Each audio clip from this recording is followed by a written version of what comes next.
The year was 1894, and I was living in the fashionable Chelsea's Tite Street when I decided to take my family for a seaside holiday, as any fashionable person would do. Took my family on a seaside holiday. You Americans may not be familiar with the Victorian mode of fashion.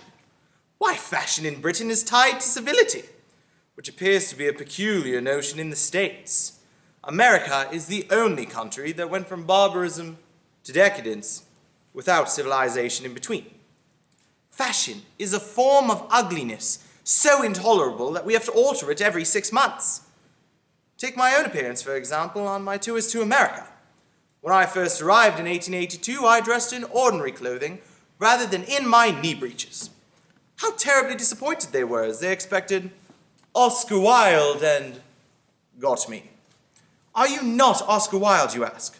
Of course, but I am your Oscar Wilde and their Oscar Wilde. Illusion is the first of all pleasures. Most people are other people. Their thoughts are someone else's opinions. Their lives a mimicry. Their passions a quotation. I say, be yourself. Everyone else is already taken. Because of the terrible shock of my pedestrian appearance my first visit, I've since arrived on your shores I am now, in my most conventional attire, to satisfy you. The first duty in life is to strike a pose. The second duty in life no one has yet found out. I am so clever that sometimes I don't understand a word I'm saying. My seaside holiday was where I began to conceive the ideas of the importance of being earnest and commenced writing it. I find farcical comedies admirable for style, but fatal to handwriting.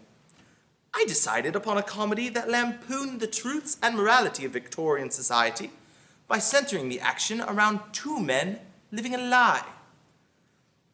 The secret of life is to appreciate the pleasure of being terribly, terribly deceived. You, sir, you look as though you disagree. To disagree with the 3/4 of the British public is one of the first requisites of sanity. Whenever people agree with me, I always feel I must be wrong. But to examine truth, you have to accept truth and deception as a double-edged sword. Man is least himself when he talks in his own person. Give a man a mask and he will tell you the truth. If you want to tell people the truth, make them laugh. Otherwise they'll kill you. One can survive everything nowadays except death. And live down everything except a good reputation. I suppose the only thing worse than not being talked about is being talked about. But interestingly enough, everyone is still talking about Ernest and his themes of Victorian morality and class and the pursuit of truth in a deceptive world. Why do we seek truth? A little sincerity is a dangerous thing, and a great deal of it is absolutely fatal. Just my advice. The only thing to do with good advice is pass it on. It's never any use to oneself. Next, there is the theme of class. Class involves money. There are only two tragedies in life. One is not getting what one wants. The other is getting it. When I was young, I thought money was the most important thing in the world. Now that I'm old, I know it is.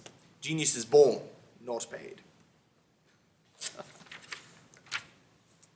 Shakespeare tells us all the world's a stage. The world is a stage, but the play is badly cast. I think that God, in creating man, somewhat overestimated his ability. There are only two kinds of people in the world who are really fascinating. People who know absolutely everything and people who know absolutely nothing. Both are a pleasure at the dinner table. The world is a stage. Life and literature. Life and the perfect expression of life.